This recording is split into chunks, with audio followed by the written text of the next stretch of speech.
Hello everyone, मैं योगेश जाट आप सभी का स्टडी अलर्ट के डिजिटल प्लेटफॉर्म पे स्वागत करता हूं। सभी प्यारे विद्यार्थियों को नमस्कार। तो आज हम यहां पे सीईटी 2024 को लेकर बात करने वाले हैं।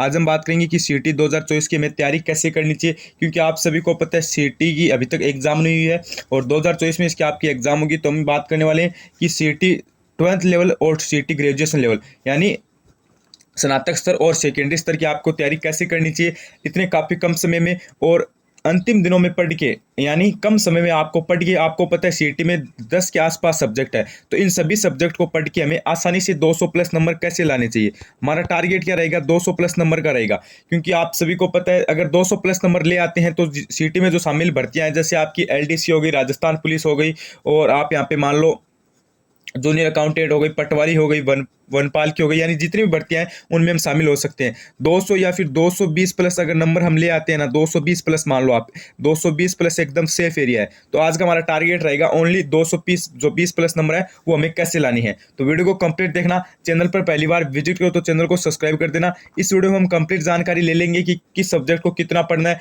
किस सब्जेक्ट को ज़्यादा पढ़ना है, किसको कम पढ़ना है, और मैं ट्रिक बताऊंगा आपको, 2 ट्रिक बताऊंगा। अगर उन ट्रिक को आप फॉलो कर लेते हो तो आपको सीईटी पास करने से कोई नहीं रोकेगा। सब डिटेल्स मैं आपको बता दूंगा और 2-3 ऐसे सब्जेक्ट भी बताऊंगा जिनको आपको एकदम ज्यादा पढ़ना है। अगर उनको पढ़ लेते हो तो आपको 220 नंबर लाने से कोई नहीं रोकेगा। तो वीडियो को कंप्लीट देख लेना और सब्सक्राइब कर लेना। और अभी तक आपने हमारे टेलीग्राम चैनल को ज्वाइन नहीं कर रखा है तो टेलीग्राम चैनल को आप सबसे पहले ज्वाइन कर लीजिए, लिंक डिस्क्रिप्शन के अंदर है। वहाँ पे क्या होगा कि आपको सीईटी के नोट्स है वो प्रोवाइड करवाए जाएंगे। सीईटी के नोट्स प्रोवाइड करवाए जाएंगे, जैसे आपके यहाँ पे राजस्थान जी के, हिंदी, रीजनिंग, साइंस, इन सभी के नोट्स है वो आपको प्रोवाइड करवाए जाएंगे। फ्री में टेस्ट सीरीज आपको प्रोवाइड करवाई जाएगी। Important question, model paper, notes, सब चीजें आपको मिल जाएगी। टेलीग्राम चैनल की लिंक डिस्क्रिप्शन के अंदर, एक बार ज्वाइन कर लेना। वीडियो को स्टार्ट कर लेते हैं, ज्यादा कुछ देरी नहीं करेंगे। इस चैनल पे आपको सीईटी की क्लासेस भी देखने को मिल जाएगी। देखो, सबसे पहले हम बात कर लेते हैं सीईटी को लेकर। आप सभी को पता है सीईटी का आपका पेपर कितने नंबर का होता है? आपको पता है 300 नंबर का आपका सीईटी का पेपर होता है। 300 नंबर का क्वेश्चन कितने आते हैं? 150 क्वेश्चन आते हैं आपके, और प्रत्येक क्वेश्चन 2 नंबर का होता है, यानी इक्वल आपका कितना हो गया? 300 नंबर का आपका पेपर हो गया। सबसे पहली बात आपको बताता हूँ, यहाँ पे सीईटी में नेगेटिव मार्किंग नहीं है, इसलिए आपको 150 की 150 पूरे क्वेश्चन अटेंड करनी है। ये एक पात्रता एग्जाम है, यानी पात्रता परीक्षा, तो इसलिए आपको 150 क्वेश्चन अटेंड करनी है।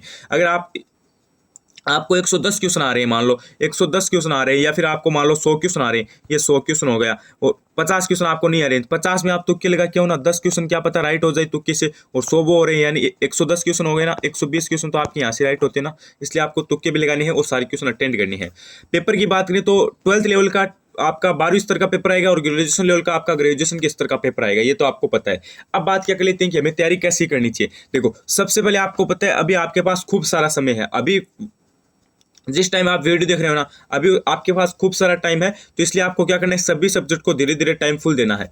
रही बात, सबसे पहले आपका एक ही डाउट रहता है कि कितने घंटे पढ़े, क्योंकि मुझे पता है सबसे मेन डाउट ये रहता है विद्यार्थियों का। देखो, मैं आप सभी को बताता हूँ, मैंने पिछली बार भी जब बताया था ना कि तैयारी कैसी करनी है, उस बार भी मैंने यही बताया, इस बार भी मैं आपको यही बता रहा हूँ कि आपके पास देखो, जैसे दिन में 24 घंटों में से ओनली 5 घंटे का टाइम मिल रहा है तो 5 घंटे पढ़ो, और 24 घंटे में से अगर आपको 9 घंटे का टाइम मिल रहा है तो 9 घंटे पढ़ो। यानी आपके पास जितना भी समय बचता है ना, चाहे 2 घंटा, चाहे 3 घंटा, चाहे 4 घंटा, 5 घंटा, जितना भी, तो उतने टाइम में आप पढ़ो भाई। उसके बाद में बात कर लेते हैं यहाँ पे कि किस सब्जेक्ट को ज़्यादा पढ़ना है, किसको कम पढ़ना है। टारगेट हमारा 220 नंबर प्लस का है, 220 प्लस नंबर का है, क्योंकि अगर 220 प्लस नंबर हम ले आते हैं तो हमें आगे की एग्जाम है उनमें शामिल होने से कोई नहीं रोक सकता है। तो सबसे पहले हम बात क्या कर लेते हैं यहाँ पे कि हमें किस सब्जेक्ट को ज्यादा पढ़ना है, किसको कम पढ़ना है। देखो, मेरी बात ध्यान से सुनो। आप सभी को पता है सीईटी में कितने सब्जेक्ट आते हैं? 10 सब्जेक्ट आते हैं। उनमें से एक तो राजस्थान जी की है, एक इंडिया जी की, एक करंट अफेयर है।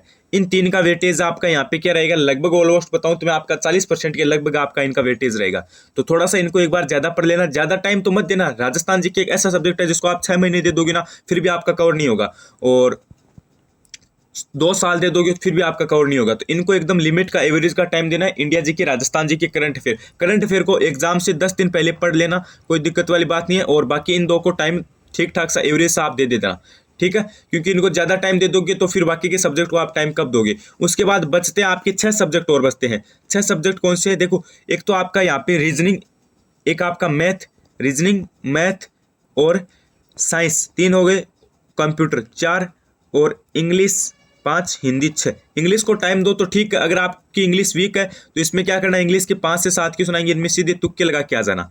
और इंग्लिश अगर आपकी स्ट्रॉन्ग है तो इंग्लिश को टाइम दे देना पर डे 1 घंटे का। उसके बाद में देखो मेरी बात ध्यान से सुन लेना, मैथ रीजनिंग को एकदम अच्छे से टाइम दे देना। अगर 150 में है ना, अगर 150 में से उन दोनों की 30 भी क्वेश्चन आते हैं ना, अगर उनको हमने एकदम अच्छे से कंटेस्ट कर लिया ना तो उनके 30 में से 30 राइट करके हम आ सकते हैं। तो मैथ रीजनिंग को टाइम देना है। साइंस भी एक ऐसा सब्जेक्ट है जो पूरे में पूरे दिलवा सकता है। मैथ रीजनिंग साइंस इन तीनों को एकदम अच्छे से पढ़ लेना। रही बात यहाँ पे हमारी कंप्यूटर हिंदी की, तो हिंदी में देखो आपकी ज़्यादा टॉपिक नहीं है, संधि समास वगैरह है और उपसर्ग प्रत्यय 4-5 आपके ऐसे इंपॉर्टेंट टॉपिक है। हाईएस्ट आप 10 टॉपिक समझ लो, इनमें से आपको लोकोक्तियाँ, मुहावरे, पर्यायवाची शब्द, इनमें से आपको क्वेश्चन देखने को मिल जाएंगे।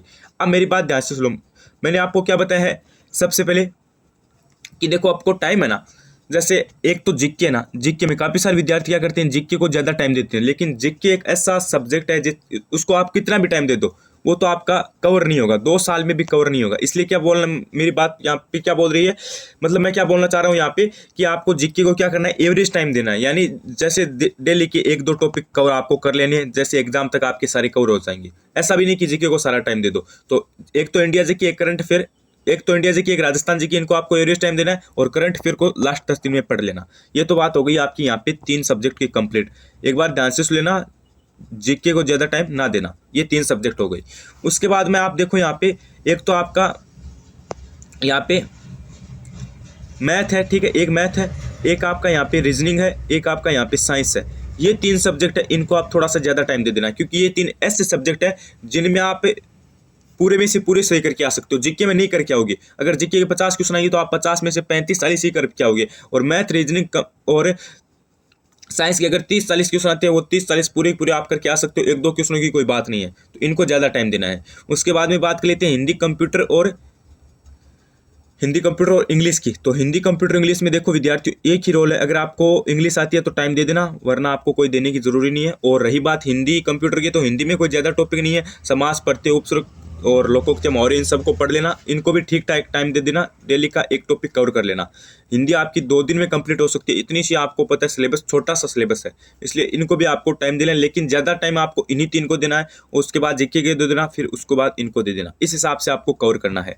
और अगर आप इस हिसाब से पढ़ोगे ना तो आपके 100% मैं यहाँ पे बता रहा हूँ 200 आपके कितने क्वेश्चन आएंगे, आपके 150 क्वेश्चन आएंगे। तो 110 से 15 क्वेश्चन, 100 यहाँ पे कम से कम बता रहा हूँ मैं आपको, 115 क्वेश्चन है ना, 115 से या फिर 20, 115 मान लो, 115 क्वेश्चन सही करने से आपको कोई नहीं रखेगा। और प्रत्येक क्वेश्चन आपको पता है 2 नंबर का होता है, तो ये आपकी कितनी हो गई, 230 प्लस नंबर हो गई यहाँ से। और 10 क्वेश्चन तो आप तुक्के भी लगा के आओगे ना, तो यहाँ पे देख लो आपके आराम से 250 नंबर बन सकते हैं। और हमने बात कितनी की 220 की या फिर 230 की बात की थी, हमने 230 की बात की, तो इतने नंबर आपके आराम से बन जाएंगे। इस हिसाब से आपको पढ़ना है भाई। और एक बात यहाँ पे आप ध्यान रखना, अब आप ये मत सोचना कि जैसे सीईटी का नोटिफिकेशन आएगा, फॉर्म स्टार्ट होगी, उसके बाद पढ़ाई स्टार्ट करेंगे, ऐसा मत करना, क्योंकि सीईटी एक ऐसा एग्जाम है जिसमें देखो सबसे ज़्यादा सिलेबस है। आरएस परी का अगर आप सीईटी का सिलेबस कवर कर लेते हो ना तो आप आरएस का एग्जाम दे सकते हो, ये बात आपको नोट रखनी है।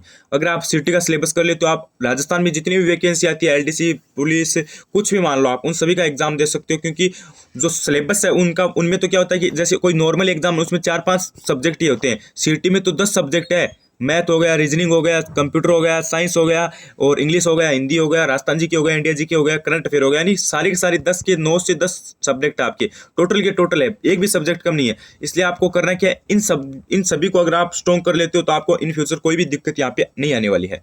तो एकदम अच्छे से आपको तैयारी करनी है। मैंने आपको बता दिया किस हिसाब से। रही बात कितने घंटे पढ़ना है, देखो मैंने पहले ही बता दिया है, कोई टाइम कुछ फिक्स नहीं होता है। जैसे अब अभी से आप तैयारी कर रहे हो ना, अभी आपके पास अगर दिन के 2 घंटे है तो 2 घंटे पढ़ो ना, अगर दिन के 4 घंटे है तो 4 घंटे पढ़ो, अगर 6 घंटे है तो 6 घंटे पढ़ लो, कोई दिक्कत वाली बात नहीं है।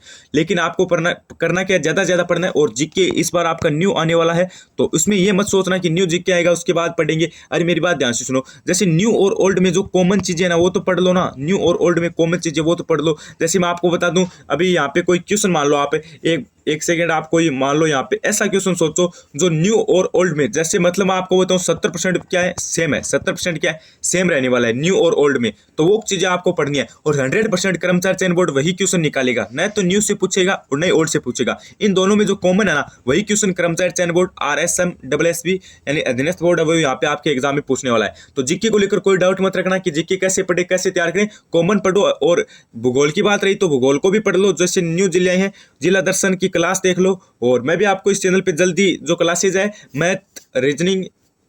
Math reasoning, English, Hindi, computer science, Rajasthan G K, India G K, current affair सभी की क्लास प्रोवाइड करूंगा। चैनल को सब्सक्राइब आता है उससे कर देना। और टेलीग्राम चैनल को ज्वाइन नहीं करके तो लिंक डिस्क्रिप्शन के अंदर दे रहा हूं, उसको ज्वाइन कर लीजिए जल्दी से। वहां पे आपको क्या होगा, नोट्स मिल जाएंगे, टेस्ट सीरीज मिल जाएगी, जितनी भी आपको और कुछ बातें हैं जैसे आपकी यहाँ पे एग्जाम से संबंधित कोई भी एग्जाम डेट या फिर आपके रिजल्ट, जितनी भी आप बातें हैं वो आपको टेलीग्राम पे प्रोवाइड करवाई जाएगी। चैनल को सब्सक्राइब कर लेना, टेलीग्राम चैनल को ज्वाइन कर लेना और जल्दी आपको मॉडल पेपर है वो भी प्रोवाइड करवा दिए जाएंगे। धन्यवाद, बने रहिए चैनल के साथ। Thank you.